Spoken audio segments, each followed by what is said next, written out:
The moment Bishop Paul Morton stepped to the pulpit for the last time, you could feel it. The air shifted. The congregation fell silent, eyes filled with tears, hearts heavy with gratitude. After decades of ministry, leadership, and legacy, Bishop Morton's farewell wasn't just an ending. It was a moment that reminded everyone why he was called in the first place. But what happened next during that emotional goodbye left even the most stoic church members speechless. And you won't believe what Bishop Morton said before walking away from the pulpit for the final time. After more than half a century of preaching, leading, and transforming lives, Bishop Paul S. Morton, the founder of the Full Gospel Baptist Church Fellowship and one of the most influential voices in modern ministry, stood before his congregation one final time. It wasn't just another Sunday service, it was history in motion. The sanctuary, filled with people from every generation, was thick with emotion as Bishop Morton's voice trembled with both gratitude and heartbreak. This farewell wasn't simply a retirement announcement, it was the closing of a spiritual chapter that had shaped the lives of thousands. And as cameras rolled, capturing every tear and every standing ovation, one could sense that something far deeper was happening, something beyond the walls of the church itself. In this video, we're taking you inside that unforgettable moment, uncovering what led up to Bishop Morton's decision to step down, how his final words moved an entire congregation to tears, and what this transition means for the future of the church he built from the ground up. You'll hear what truly happened behind the scenes, the emotions that many tried to hold back, and the spiritual message that turned his farewell into a moment of divine reflection. Because as powerful as Bishop Morton's goodbye was, there's a story beneath the surface, one about legacy, faith, and the heavy cost of leadership. You won't believe how deeply this moment touched those who were there, and why it's being talked about across the entire Christian community today. Stay tuned, because this isn't just a goodbye. It's a lesson in purpose, humility, and the end of an era. To truly understand the emotion behind Bishop Paul Morton's farewell, we have to go back, long before the tears, before the packed sanctuary, and before the farewell speech that moved the world. Bishop Morton's story begins with a young man who dared to believe that ministry could be more than tradition, that it could be transformation. Born in Canada in 1950, Paul Sylvester Morton was raised in a home where faith wasn't just spoken, it was lived.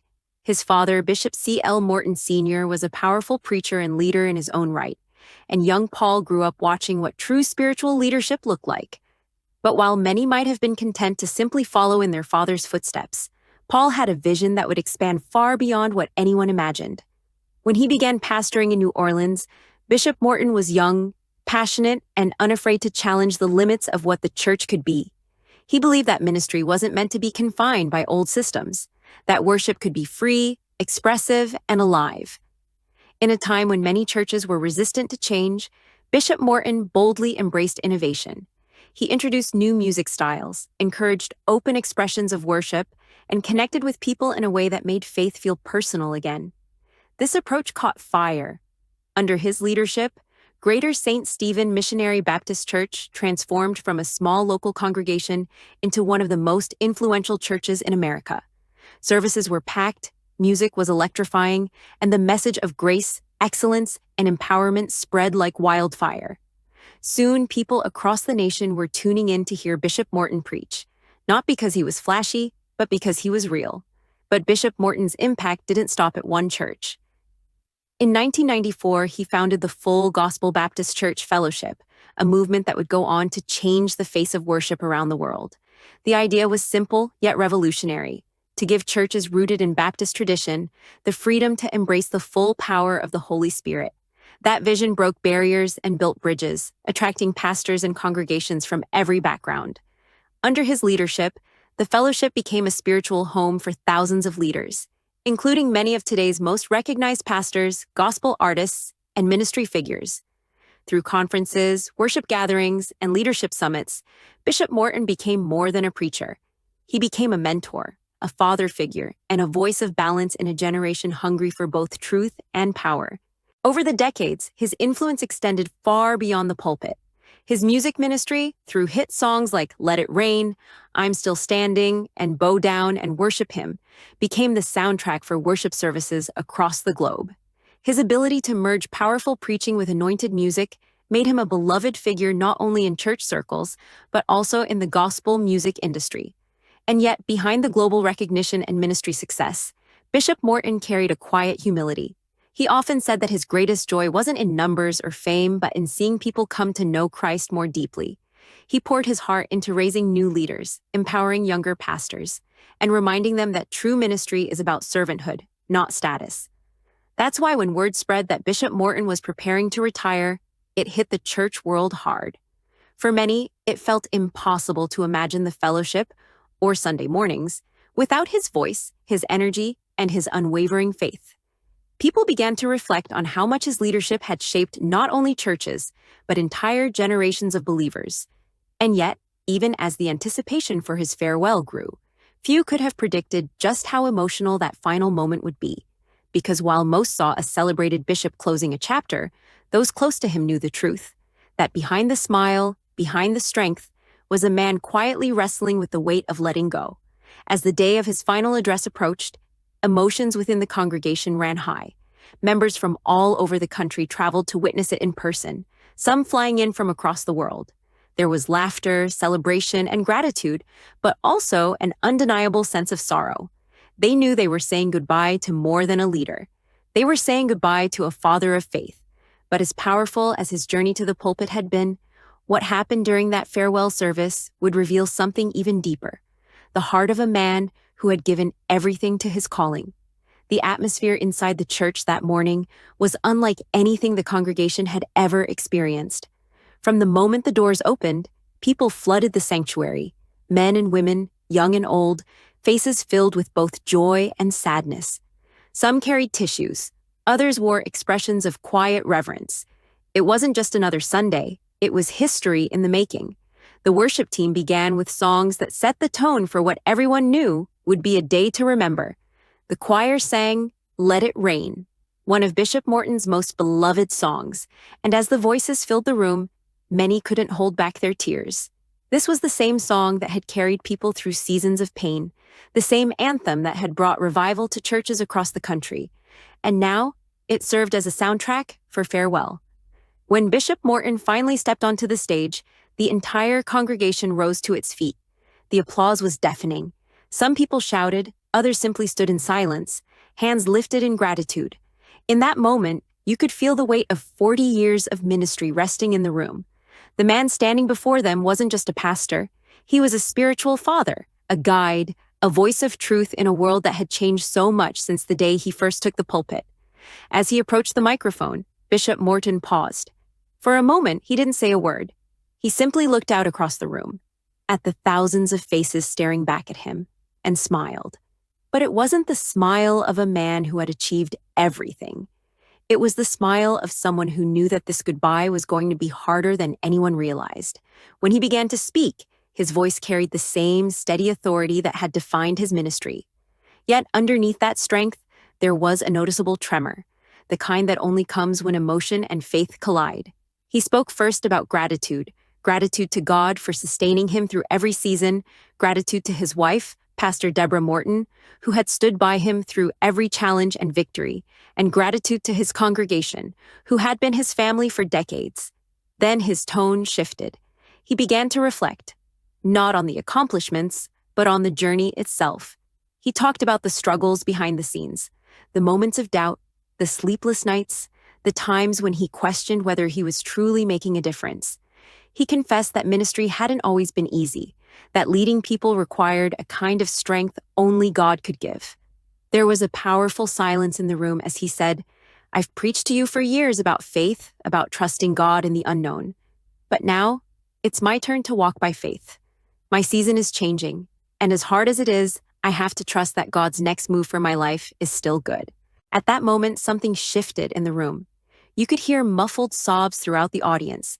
People weren't just watching a farewell.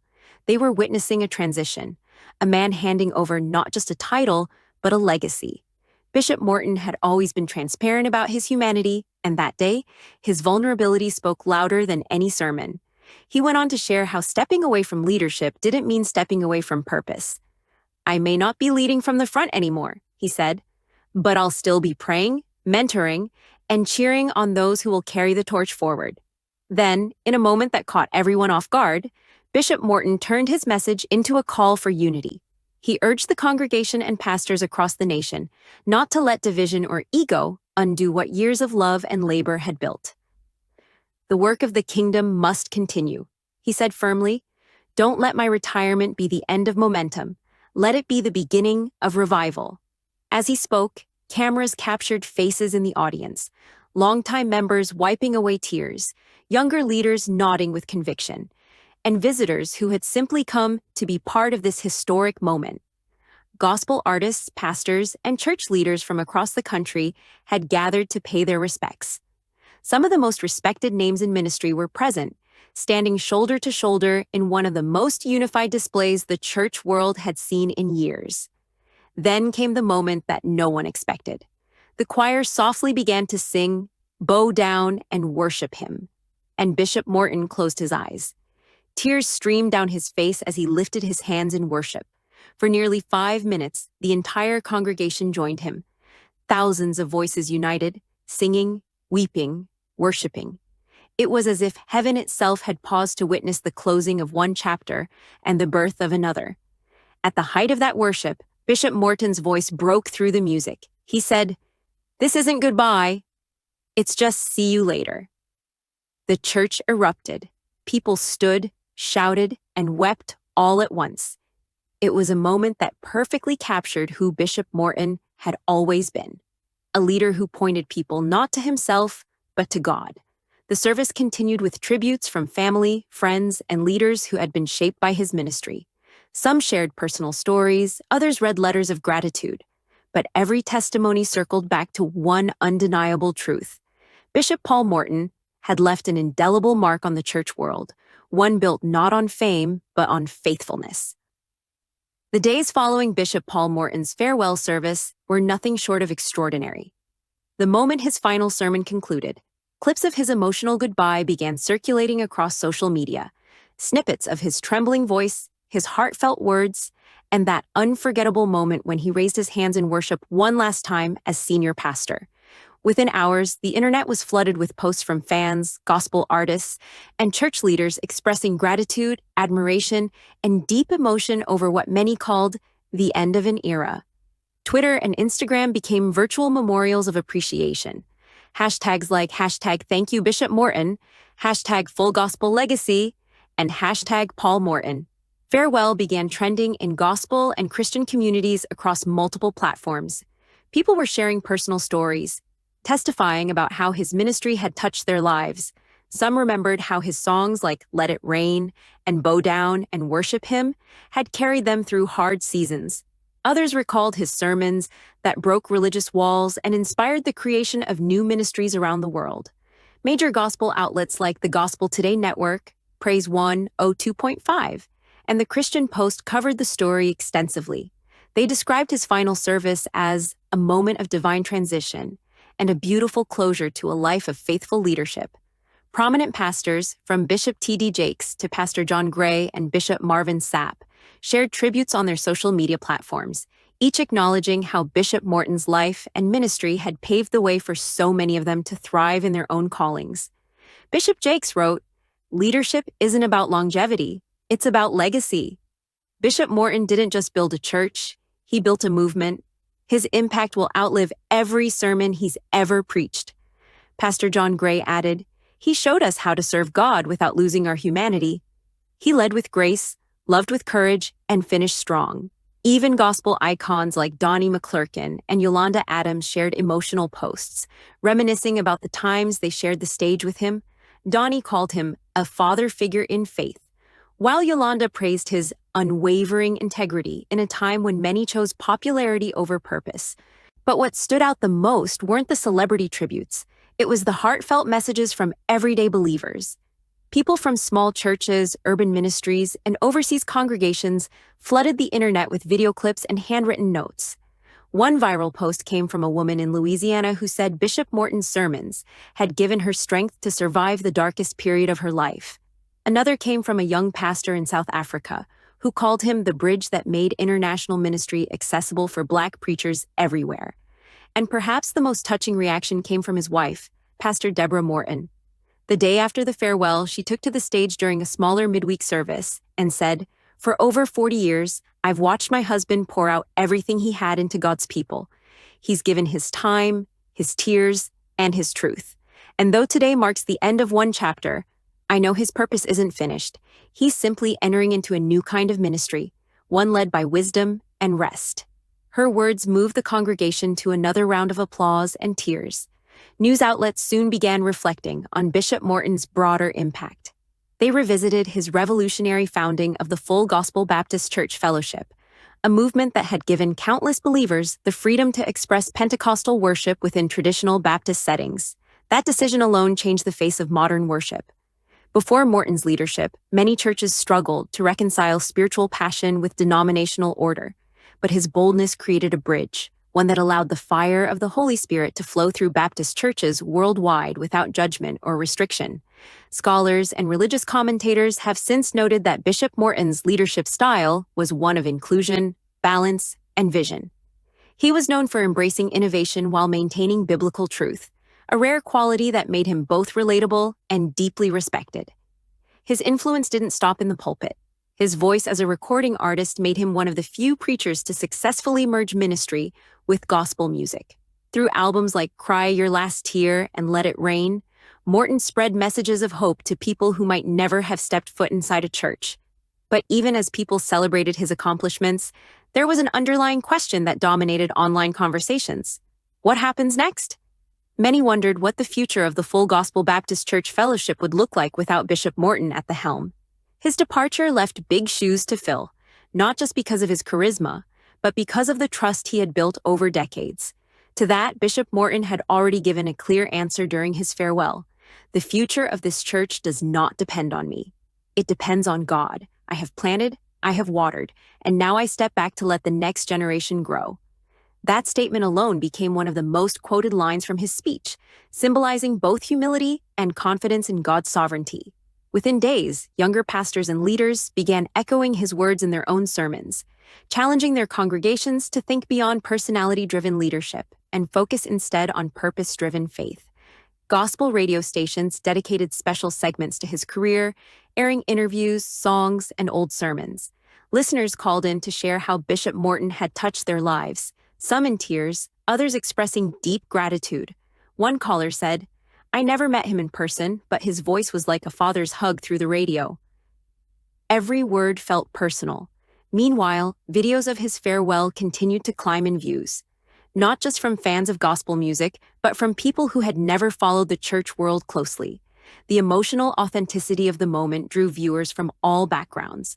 Comment sections were filled with people saying, "I don't even go to church, but this moved me," or "This man's humility and heart brought me to tears."